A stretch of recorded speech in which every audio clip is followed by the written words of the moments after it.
Het wie best wel een noffelijke dag, joh. Oké, er wie net al te volle zinnen, maar verder is toch net al te volle wien. Veel het noffelijk aan en wie de temperaturen prima. Die temperaturen die gaan de komende dagen alleen nog maar omheen. Takkenwieken, een volle simmerwieken. En dat als onzet naar het Peerske-weekend. Wel, joen en vannacht laat ik dichterbij beginnen. Dan hebben we eerst nog bewolking, maar staan gewoon klaren het meer en meer op. En we hebben vannacht kans op mist, of soms misschien wel dichte mist, en waskalking voor het verkeer. Temperaturen 24 graden en de wind ziet het al wat meer het na het eerste, want het eerste op zult zwak wijzen. Ik krijg 1 en 2, misschien is een lichte trein in het gebied.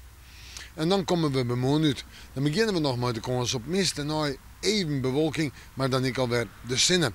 En de temperaturen 14 en 17 graden, misschien komt er op plak nog een graadje bij. Maar ik zeggen, die wien wat meer uit het wat eerste mooi komend. En dan is het toch wel dat het even wat kouder aanvoelt misschien. En die wien wordt zwak of matig. Dan zetten we terug naar het vooruitzicht. En ik zei het al, Takkenwieken een volle simmerweekend. Want op Manje is het zo'n 18 graden gemiddeld in onze provincie. En we hebben flink wat zinnen. Zinnen op deze maar 21 graden gemiddeld bezitten plakken wel 22.